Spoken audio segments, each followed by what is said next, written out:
On a créé ce qu'on appelle une aire marine protégée.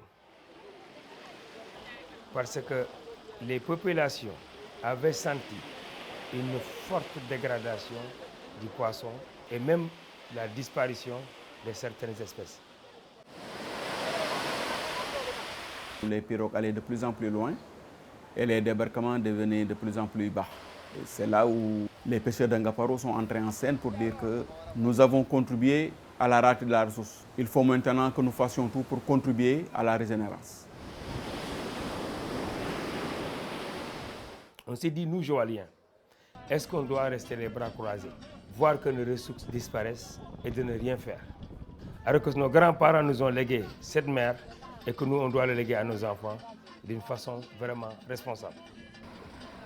J'ai vu un très grand changement dès qu'on a commencé à créer l'aire marine et à faire des reboisements de la mangrove. Je ne m'imaginais même pas qu'il pouvait y avoir ce genre de changement.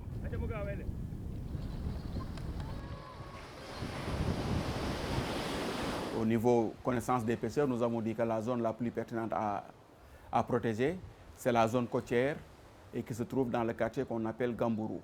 On a dit de la plage jusqu'à 3,5 km, il y a une zone où on peut pêcher. Il y a une zone tampon qu'on ne va pas pêcher. Il y a une zone qu'on peut pêcher, mais avec des règles. En 2007, on a commencé à mettre en œuvre et on a délimité cette zone. 8 mois plus tard, ce qui ne se voyait plus depuis qu'on était enfant, on a commencé à le revoir. C'est-à-dire depuis la plage, on voyait les bancs de poissons bouger. Il y a des bandes de poissons qu'on ne voyait jamais ici, mais on les revoit.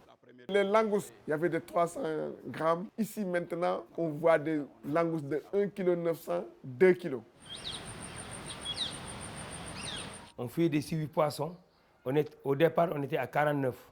Maintenant, on est à 119 espèces retrouvées dans l'aire marine protégée.